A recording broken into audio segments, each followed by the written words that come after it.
ভাষা শহীদদের প্রতি শ্রদ্ধা জানাতে প্রস্তুত গোটা জাতি। প্রস্তুতি শেষ হয়েছে জাতীয় শহীদ মিনারে। নিরাপত্তার চাদরে ঢেকে দেওয়া হয়েছে পুরো প্রাঙ্গণ।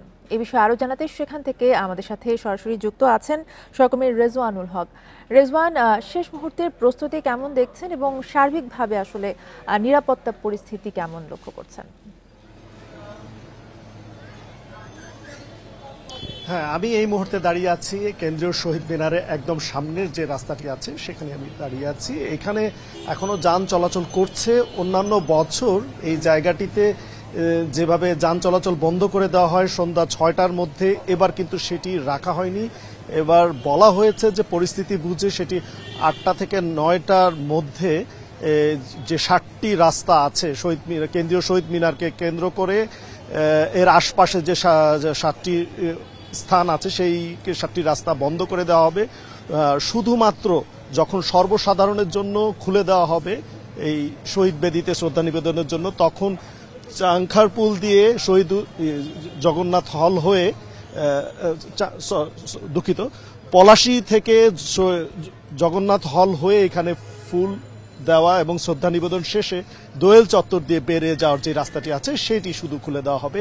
আমি আপনাকে যদি দেখাই, এখানে কিন্তু এখনো রিক্সা এবং ছোট ছোট যে যান আছে সেগুলো চলাচল করছে। প্রচুর পরিমাণে আইন শৃঙ্খলা বাহিনীর সদস্যরা এখানে উপস্থিত আছেন। আমরা দেখেছি যে সেনাবাহিনীর বেশ কয়েকটি ইউনিট এখানে অবস্থান নিয়েছে। সেই সাথে সেনাবাহিনীর যারা নিরাপত্তার দায়িত্বে আছেন তারাও কিন্তু শহীদ মিনারের আশেপাশে অবস্থান নিয়ে আছেন। পুলিশের সদস্যরা আছে, সেই সাথে যারা স্বেচ্ছাসেবক হিসাবে কাজ করবেন, স্কাউট সহ বিভিন্ন সংস্থা কিন্তু এখানে পরিষ্কার ইতিমধ্যে করে ফেলেছেন। আলপনাও আঁকা হয়ে গেছে, সম্পূর্ণ প্রস্তুতি নেওয়া হয়েছে।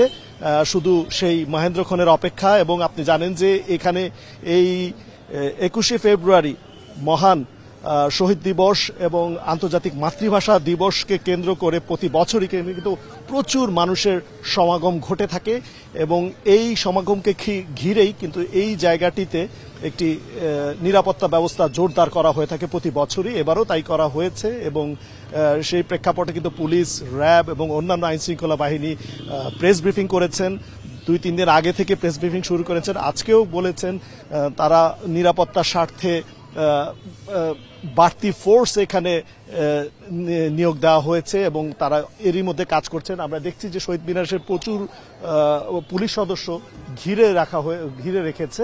সেই সাথে মেটাল ডিটেক্টর, আর্চওয়ে চেকিং, এমনকি ম্যানুয়াল চেকিংয়েরও ব্যবস্থা আছে। আপনি জানেন যে ছাত্র জনতার আন্দোলনের পরে এইবারই প্রথম 21শে ফেব্রুয়ারি পালন হতে যাচ্ছে একটু ভিন্ন প্রেক্ষাপটে। এখানে যারা ভিভিআইপি আছেন তারা রাত 12টা 1 মিনিট থেকে 12টা 40, 12টা 45-এর মধ্যে এখানে ফুল দিয়ে শ্রদ্ধা নিবেদন শেষ করবেন। সেই সাথে প্রধান উপদেষ্টা, রাষ্ট্রপতি ফুল দেওয়ার পরেই এখানে সর্বসাধারণের জন্য খুলে দেওয়া হবে এবং তারা রাত থেকে শ্রদ্ধা নিবেদন করবেন।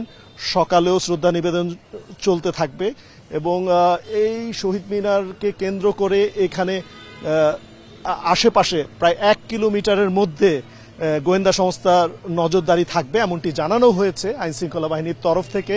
এখন কিন্তু সাধারণ মানুষজন এখানে চলাচল করছে আমরা দেখছি, তবে এইটিও কিন্তু কিছুক্ষণ পরে বন্ধ করে দেওয়ার কথা জানিয়েছে এবং সেই একেবারে নিরাপত্তার চাদরে এই জায়গাটি ঢেকে দেওয়া হবে। এবং আপনি জানেন যে শুধু কেন্দ্রীয় শহীদ মিনারই নয়, আন্তর্জাতিক মাতৃভাষা দিবস এবং মহান 21শে ফেব্রুয়ারিকে কেন্দ্র করে দেশ জুড়েই কিন্তু শ্রদ্ধা নিবেদনের ব্যবস্থা হয়ে থাকে, সাংস্কৃতিক আয়োজন এবং পুরো দিবসটিকে কিন্তু শোক হিসেবে পালন করা হয়ে থাকে।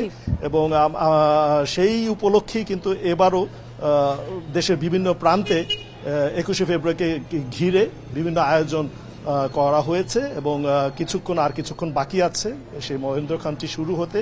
এবং এই ছিল এখানকার সবশেষ পরিস্থিতি আমার কাছে। শহীদ মিনার প্রাঙ্গণ থেকে জানাচ্ছিলেন সহকর্মী রেজওয়ানুল হক।